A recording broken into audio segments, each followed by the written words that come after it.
Old age में घुटने में दर्द हो रहा है, आखिर क्या इलाज कर सकते हैं, कैसे हम सर्जरी से बच सकते हैं और कौन कौन से अच्छे इलाज अवेलेबल हैं, आज हम इसी बात करेंगे। मेरा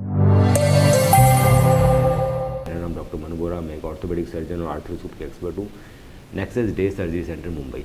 सो दोस्तों, ओल्ड एज में जो दर्द होता है घुटने में, आपने देखा होगा आपके परिवार में माता पिता को, दादा दादी को या और भी कोई रिलेटिव है जो 50-60 की एज के आसपास है, उनको घुटने में दर्द चालू हो गया। कुछ लोगों को जल्दी उम्र में भी चालू हो जाता है, कई बार 30, 28, 40 इस एज में भी कई सारे लोग घुटने दर्द कराते हैं जिनको चोट नहीं लगी हुई होती है। तो आखिर वो होता है दोस्तों ऑस्टियोआर्थराइटिस के कारण, मतलब जो सबसे बड़ा कारण है वो ऑस्टियोआर्थराइटिस। इसके अलावा छोटे छोटे बहुत सारे अलग कारण रहते हैं, आज हम ऑस्टियोआर्थराइटिस पे बात करेंगे।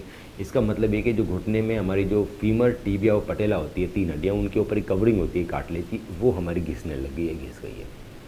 इसकी वजह से जब हम एक्सरे करते हैं तो उसमें जो दोनों हड्डियों के बीच में गैप कम दिखाई देता है, फीमर और टिबिया के बीच में गैप कम दिखाई देने का मतलब है कि उसके ऊपर की जो कार्टिलेज की कवरिंग थी वो घिस गई है। इसको ऑस्टियोआर्थराइटिस बोलते हैं और दर्द आना चालू होता है। सो दोस्तों, इसको ठीक करने के लिए जो फर्स्ट सबसे इम्पॉर्टेंट चीज़ होती है वो होती है एक्सरसाइजेज। अगर आप मसल ट्रेनिंग कर रहे हो, और एक्सरसाइज का मतलब ये नहीं कि आप कुछ भी एक्सरसाइजेज, घुटने दर्द को बचाने के लिए स्पेसिफिक एक्सरसाइज होती है जिसमें VMO, क्वाड्रिसेप्स और हैमस्ट्रिंग और बाकी बैलेंस ट्रेनिंग पर फोकस किया जाता है।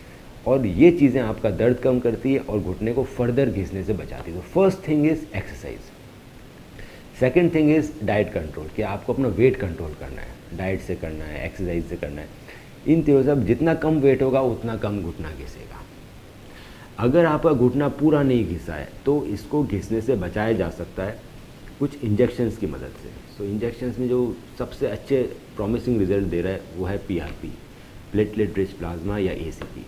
अब बहुत सारे लोग अलग अलग तरीके से ACP और PRP लगाते हैं। जो मेरी प्रैक्टिस है दोस्तों, सिंगल डोज ऑफ PRP या ACP काम नहीं करते हैं। सो अगर किसी को नी ऑस्टियोआर्थराइटिस है तो 3 सेशंस ऑफ PRP होने चाहिए फॉर एन ऑप्टिमम रिजल्ट।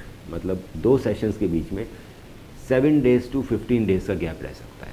सो या तो हम 0, 7, 14 शेड्यूल बना सकते हैं या 0, 15, 30 डेज़ का शेड्यूल बनाते हैं। तो 3 इंजेक्शन लगते हैं।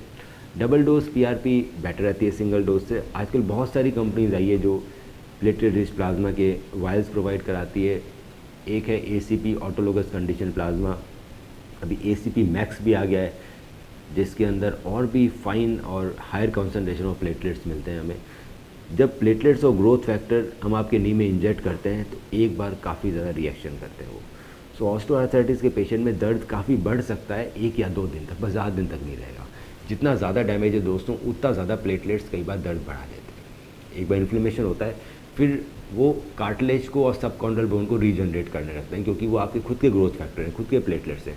इस वजह से कार्टिलेज रीजनरेशन होता है और साथ में PRP लुब्रिकेशन का भी काम करता है।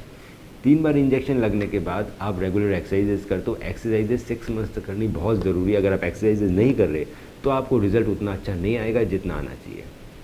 सो अगर आपको बेस्ट रिजल्ट चाहिए तो इसमें एक अच्छी क्वालिटी का PRP जिसकी क्वांटिटी अच्छी हो, 3 बार मिनिमम लगाना ही है।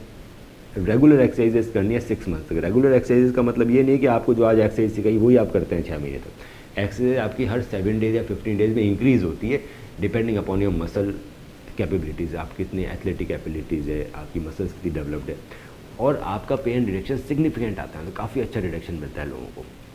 इसके बाद दोबारा कब ये सेशंस लेने हैं वो आप 3 से 4 साल बाद ले सकते हैं, क्योंकि 2-3 साल तक आराम से आपका पेन रिड्यूस रहेगा अगर आप रेगुलर एक्सरसाइज कर रहे हैं और आपका वेट कंट्रोल में है तभी। तो ये 2 चीज़ें बहुत इंपॉर्टेंट है, रेगुलर एक्सरसाइज और वेट कंट्रोल। PRP से तभी सबसे अच्छे रिजल्ट मिलते हैं।